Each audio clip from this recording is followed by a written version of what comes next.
Barbara Comstock is a U.S. politician and is also a member of the Republican Party of the U.S. House of Reps for Virginia's 10th Congressional District. She was born on June 30th, 1959, making her 58 years of age at this time, and has been a resident of Virginia for 30 plus years. Comstock's education was at Middleburg College in 1981, and then she transitioned to Georgetown Law School in 1986.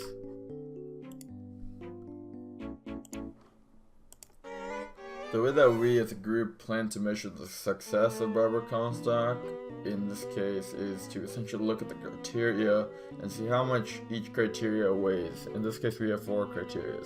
The first one, it's going to be heavily influential in how we believe the representative represents us. To quantify the value, the group as a whole decides to use a table with certain questions that each member of the group will answer to come up with a summation of each member's opinion. From then, we plan to use a scale from 1 to 10, and using a range that we devise help give us a conclusion of whether or not the representative is doing an adequate job in her position. From the first criteria, in which we looked at bills and we decided whether we agreed with Barbara Comstock's certain opinion on those bills, we created that table, and it was determined that Barbara Comstock does not represent the first criteria of what quality of bills that she has voted on, as well as what she could have. From the sample of bills that we as a group decided to vote on, we agree that Barbara Comstock voted on 2 out of 3 bills,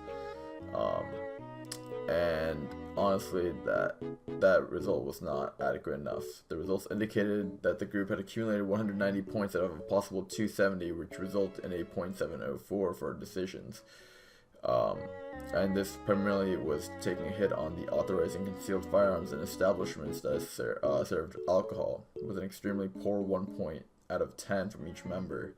It's gathered that the group had an average of 63.33 out of a possible 270, although it is hard to get a very high score on this due to the high variation that it has. To analyze this value, the group simplified it to rather a smaller scale, which would be much more readable to the average audience. In this case, actually averaged that to a score of 7.03. On this group scale that they made in class, this mean fell under the range of 7 to 9, which translates into properly representing. The score indicates that the representative has been properly representing us. However, because the score is right on the edge, there are most definitely some aspects to Comstock's approach to representation that could definitely be improved on for the future. As for the second criteria, we basically plan to measure this representative, Barbara Comstock, and essentially how she is able to hold herself in office and her political standing with other political officials. We used the same exact table analysis that we did in the previous criteria, but now with less questions, but more variation, obviously, due to that. From our experiment and just sampling, that it had been indicated from our results that the group had accumulated 14 out of possible 24, which translates to a .53 score for our decisions. With these values that we had gathered, there was an average of 4.66 on the opinion that the bill Comstock had voted on out of possible 8. And to analyze this value even further, we had simplified it even more into our class-made scale, which translated to roughly 5.833. This fell under the range of 4 to 6, which in the group's scale translated into representing to a degree, but not to the fullest potential. The score indicates that the representative has been representing in a decent way, but there is so much more that can be improved on to help increase the belief that she is representing us properly. For the third criteria, this criteria mainly focused on the leadership and government role that Barbara Comstock had taken. She has many awards, for example, the 2016 Leadership Award, the Women's Center, Vienna Award, Virginia Award, 2016 Eagle Award, and many others that follow. Barbara Comstock actually served as the chairman of the Science and Technology Committee. She has also served under the Commerce and Labor Committee. On top of that, she was also appointed by Virginia's House of Delegates Speaker to serve on the North Virginia Transportation Commission. In the summer of 2010, Comstock was also selected as one of the 50 legislators to participate in the Emerging Political Leaders Program sponsored by the State Legislative Leaders Foundation and Darden School of Business at UVA. Comstock served as a senior aide in the 1990s to Virginia Congressman Frank R. Wolf, who represented Virginia's 10th District for 34.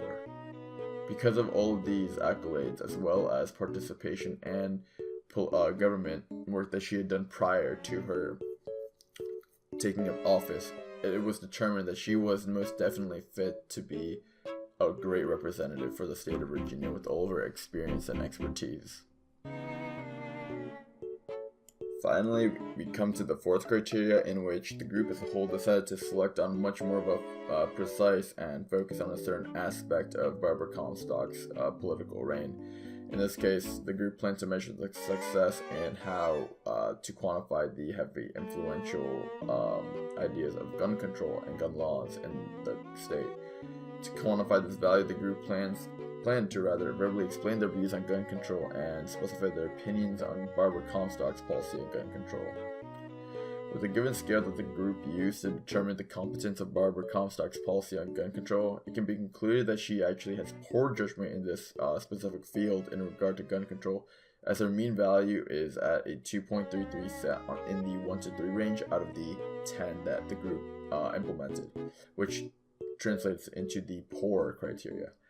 The group agreed that upon looking upon her views on gun control, that she does not have the appropriate perspective that many individuals have in her district, especially regarding the recent events that have actually taken place in Florida. All in all, it can be determined that Barbara Comstock has qualities that do support her ability to lead and represent her district well, but there are much more underlying issues with her opinions and perspective on certain aspects in the world of government.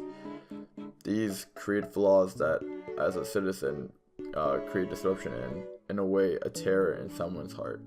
Therefore, that it's determined that she is not the most adequate as well as the best representative for us, and implies that she did not represent us to the fullest extent possible